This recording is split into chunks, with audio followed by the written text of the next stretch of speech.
तो आज हम लोग सॉल्व करेंगे यूपी बोर्ड क्लास 10 का अनसॉल्व 2022 का। जैसा आप लोगों ने कमेंट किया था तो आपके कमेंट से इंस्पायर होकर हम इसको सॉल्व कर रहे हैं। तो ये हम लोग सिर्फ फर्स्ट सॉल्व करेंगे जो कि 822 AB है। तो इसको ध्यान दीजिएगा, अगर आपके पास अनसॉल्व होगा तो आप उसमें देखेंगे। अगर 822 AB इवन आप नेट पर भी डालेंगे तो वो आ जाएगा। तो हम इसे ही सॉल्व कराने जा रहे हैं। सबसे पहले आज के इस वीडियो में हम लोग बहुविकल्पी देखेंगे। बहुविकल्पी को सॉल्व करने के बाद फिर हम लोग आगे बढ़ेंगे, ठीक। तो देखिए पहला क्वेश्चन है, दी गई संख्याओं में अभाज्य संख्या होगी। अब अभाज्य संख्या क्या होती है, हम आपसे ही पूछ रहे हैं, हम आपसे पूछ रहे हैं कि अभाज्य संख्या क्या होती है। तो अभाज्य संख्या ऐसी संख्या होती है कि जिसके केवल और केवल दो भाजक होते हैं, मतलब केवल और केवल दो संख्याओं से कटे, वो अभाज्य संख्या होती है, ठीक है। अब देखिए, तो अगर हम जीरो की बात करें, हल पहला नंबर हम लोग हल करेंगे, ठीक है। अगर हम जीरो की बात करें तो जीरो के कितने भाजक है, जीरो एक से भी विभाजित हो जाएगा, दो से भी विभाजित हो जाएगा, तीन से भी विभाजित हो जाएगा। तो दो से ज्यादा है ना, तो जहां हमको दो से ज्यादा मिल जाएगा वो अभाज्य संख्या नहीं होगी, तो ये अभाज्य तो नहीं है। एक की बात करें, एक के कितने भाजक हैं, एक के केवल और केवल एक भाजक है, सिर्फ और सिर्फ एक से कटेगा, इसके अलावा और किसी भी संख्या से नहीं कटेगा, इसलिए ये भी अभाज्य संख्या नहीं है। अब दो की बात करिए, दो किससे किससे कटेगा, दो एक से कटेगा और दो से कटेगा, तो केवल दो भाजक है ना इसके, तो ये क्या है, अभाज्य संख्या है। क्यों, क्योंकि इसके केवल दो भाजक, ठीक है। अब आइए 8 को देख लेते हैं, ठीक है। ये एक से कटेगा, दो से भी कटेगा, चार से भी कटेगा और 8 से भी कटेगा, तो इसके दो से ज्यादा है, जबकि अभाज्य होने के लिए कितना होना चाहिए, केवल और केवल दो। तो कहाँ पर है केवल और केवल दो, तो दो के केवल और केवल दो भाजक है, इसलिए अभाज्य संख्या है, इसलिए हमारा विकल्प नंबर 3 सही है, ठीक है। अब आइए नेक्स्ट क्वेश्चन देखते हैं। नेक्स्ट क्वेश्चन कह रहा है 3x² तो क्या है, -2x + 1/3 बराबर 0 का विविधकर होगा। तो सबसे पहले आप इसकी तुलना कराइए किससे, एक जनरल समीकरण, द्विघात समीकरण के एक व्यापक रूप ax² + bx + c बराबर 0 से तुलना कराने पर, तो तुलना कराएंगे तो कैसे होगा बताइए, तुलना कराने पर तो a की जगह क्या है, a की जगह 3 है, तो a बराबर 3, जब तुलना कराएंगे तो a बराबर हो जाएगा 3, क्योंकि a के स्थान पर क्या है 3 है, और b के स्थान पर क्या है, b के स्थान पर है -2 और c के स्थान पर क्या है 1/3। अब विविधकर का फार्मूला होता है d = b² - 4ac। तो अब d = b कितना है, b है आपका -2 का वर्ग और फिर -4 × a कितना है 3 और c कितना 1/3, तो 3 से 3 यहाँ कट जाएगा। और इसको थोड़ा और सॉल्व करिए तो 2 दूनी 4, माइनस माइनस प्लस हो जाएगा, और ये -4, तो d 4 में से 4 गया 0, तो d कितना आ गया आपका, विविधकर कितना आ गया 0 आ गया, तो 0 कहीं है यहाँ पर, तो ये 0 हो गया। अब नेक्स्ट थर्ड नंबर क्वेश्चन देखिए। तो थर्ड नंबर भैया आपका क्वेश्चन है, sin a बराबर 3/5 दिया है। क्या दिया है भैया, दिया है sin a बराबर 3/5 और हमसे क्या बोला है, cos a का मान ज्ञात कीजिए। तो आप एक फार्मूला जानते हैं कि कहाँ से sin² θ + cos² θ = 1 होता है, तो वहीं से हम एक फार्मूला निकालेंगे, cos² a = होता है 1 - sin² a, ठीक है, ये होता है फार्मूला। तो अब हम cos² a का फार्मूला देखते हैं, तो cos² a = होता है 1 - अच्छा साइन की क्या वैल्यू है, हम आप ही से पूछते हैं साइन की क्या वैल्यू दी है, 3/5, तो 3/5 का वर्ग हो जाएगा, तो ये हो गया 3/5 का वर्ग, ठीक है।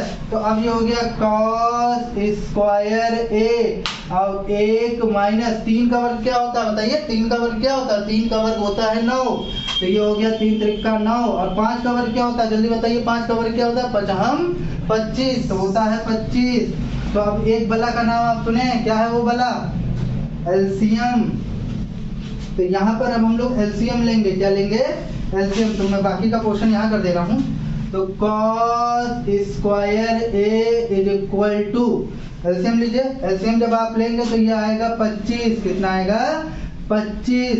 अब 25 ले लेंगे तो ये, अब इसका इसमें भाग लगाएंगे, एक का 25 में भाग लगाएंगे तो 25, और फिर उसी 25 का ऊपर गुणा कराएंगे तो 25, ठीक है। तो 25 माइनस, अब 25 का 25 में भाग लगाएंगे तो कितना आएगा 1, और 1 का ऊपर 9 में गुणा कराएंगे तो 9, तो 25 माइनस 9, तो cos square a is equal to हो जाएगा 16/25, ठीक है।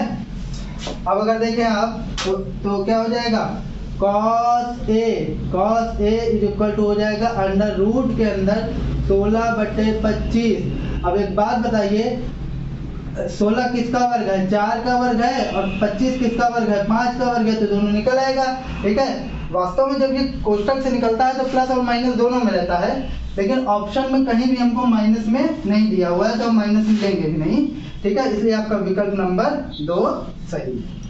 तो चौथा नंबर क्वेश्चन देखिए क्या बोल रहा है, दो समरूप त्रिभुजों के क्षेत्रफल 4:9 के अनुपात में है।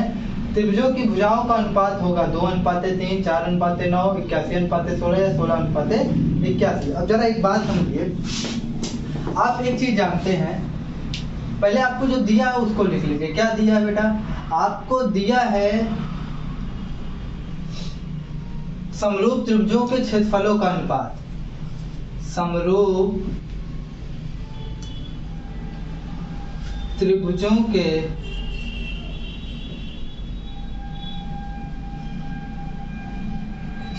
क्षेत्रफलों का अनुपात,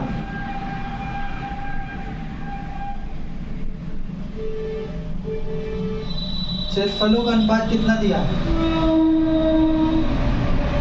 4:9, ठीक है। अब सूत्र से आप एक सूत्र जानते हैं,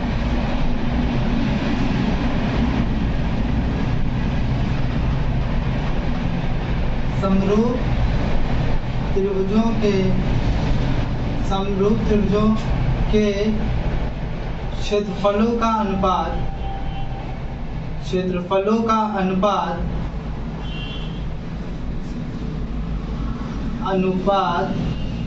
बराबर होता है संगत भुजाओं के वर्गों का अनुपात, संगत भुजाओं के वर्गों का अनुपात, ठीक है। मतलब भुजाओं का जो भी अनुपात लेंगे उसका वर्ग कर दीजिए।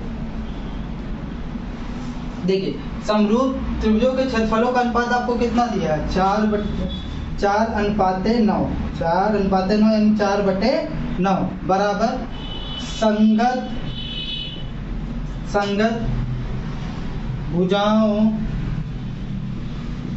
संगत भुजाओं के वर्गों का अनुपात, यहाँ वर्ग रहता है ना, वर्गों का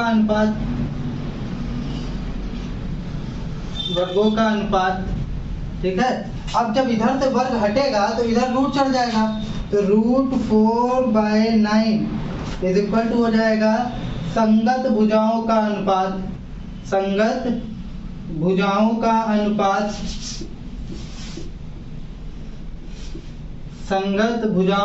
अनुपात। अब देखिए जब यहाँ से आप इसको रूट से निकालेंगे तो ये क्या हो जाएगा, 2 × 2 और 3 × 3, ठीक है। अब डायरेक्ट कर रहे हैं तो ये हो जाएगा 2/3, एक 2 निकल जाएगा और एक 3 निकल जाएगा, यही आपका आंसर होगा। जो कि आप इसको ऐसे लिख सकते हैं 2:3। तो इसमें ढूंढिए 2:3 कहाँ है, ये पहले नंबर क्वेश्चन है 2:3, तो ये आपका विकल्प सही होगा। पहला नंबर क्वेश्चन नहीं विकल्प, ठीक है। अब आगे देखते हैं, नेक्स्ट क्वेश्चन कह रहा है 3, 4, 6 तथा x का समांतर माध्य 5 है, तो x का मान ज्ञात कीजिए, ठीक है। तो सीधे डायरेक्ट करते हैं क्वेश्चन नंबर 5 को कि 3, 4, 6 और x का समांतर माध्य कितना है, 5 है। अब बटे में जितनी संख्या रहती है उससे हम भाग लगा लेते हैं, 1, 2, 3, 4, तो 4 हो जाएगा। अब इसको जोड़िए, 6, 4, 10, 10, 3, 13 धन x, 4 पंचे 20। तो यहाँ से आप x की वैल्यू निकालेंगे तो क्या होगा, 20 - 13, तो कितना आएगा, 7 आ जाएगा। क्योंकि 13 7 20 होता है, तो 7 आपका क्या हो जाएगा आंसर। कहीं आपको 7 दिख रहा है तो विकल्प नंबर 3 आपका सही है। ठीक है, अब नेक्स्ट क्वेश्चन देखते हैं। दो बिंदुओं 2,3 और 4,1 के बीच की दूरी है। तो आप पहले मान लीजिए, माना ए क्या है आपका, ए आपका है 2,3 तथा बी आपका क्या है, बी आपका है 4,1। अब इनके बीच की दूरी यानी ए बी के बीच की आपको दूरी का फार्मूला पता ही है, निर्देशांक ज्यामिति से क्या होता है, x2 माइनस x1 का whole square plus y2 minus y1 का होल स्क्वायर। आपकी सुविधा के लिए मैं यहाँ बता दे रहा हूँ कि ये x1 है, ये y1 है, ये x2 है, ये y2। अच्छा, एग्जाम में करते वक्त आप पेंसिल से पेपर के ऊपर हल्का सा लिख दीजिएगा, जिससे क्या हो आपको पता चलता रहे और कंफ्यूजन ना हो। नहीं तो अगर आप पेन से लिख देंगे तो बोर्ड एग्जाम में जो है वो जो आती है ना बैच, उससे दिक्कत हो जाएगी। तो पेन से मत लिखिएगा, कोशिश ये कीजिएगा पेपर में कुछ मत लिखिए। ठीक है, आल्दो अगर आप लिखना भी चाहें तो अगर पेन से तो कॉपी में ही लिखिएगा। ठीक है, लेकिन सुविधा के लिए आप पेपर में अगर जल्दी से करना चाहते हो तो x1 y1 x2 y2 अपना लोकेट कर लीजिए और फिर सीधे आप वैल्यू रख दीजिए। तो ए बी पेंसिल से लिखे रहेंगे तो आप उसको रफ कर सकते हैं। ठीक है, अब देखिए x2 की वैल्यू कितनी है, 4 है, तो आप 4 लिख दीजिए। x1 की वैल्यू कितनी है, 2 है, तो आप 2 लिख दीजिए, स्क्वायर लगाइए। ठीक है, प्लस y2 की कितनी वैल्यू 1 है और y1 की कितनी वैल्यू है 3 है, तो 3 का स्क्वायर कर दीजिए। तो अब बताइए ए बी कितना हो जाएगा बेटा, ए बी हो जाएगा आपका -2 का वर्ग प्लस यहाँ पर 2 हो जाएगा, क्योंकि 4 में से 2 गया तो 2 चिन्ह उसका लगता है जो बड़ा है, 4 बड़ा है तो 4 का आगे कौन सा चिन्ह है, प्लस का, तो यहाँ प्लस ही रहेगा। यहाँ पर देखिए प्लस माइनस माइनस, 3 में से 1 गया 2 और यहाँ 2 का वर्ग। ठीक है, तो A B is equal to हो जाएगा, क्या हो जाएगा, आप ही से पूछते हैं बताइए, 2 का वर्ग क्या हो जाएगा 4, यहाँ पर भी 2 का वर्ग क्या हो जाएगा, यहाँ पर -2 रहेगा। ठीक है, यहाँ पर माइनस माइनस प्लस, यहाँ पर भी 4 और A B is equal to हो जाएगा रूट के अंदर 8। तो अब यहाँ पर इसको थोड़ा सा हम लोग सॉल्व करें। देखिए चलिए यहाँ पर कर देते हैं इसको, यहाँ पर इसी जगह है। तो A B is equal to आप लिख सकते हैं रूट के अंदर 2 इंटू 2 इंटू 2, ये 1 2 बाहर आ जाएगा, तो A B is equal to 2√2, क्या आ जाएगा 2√2। तो यहाँ कहीं 2√2 है, तो ये है आपका 2√2। इसी के साथ आज का आपका टॉपिक समाप्त होता है। वीडियो अच्छी लगी हो तो कमेंट, लाइक और सब्सक्राइब कीजिए।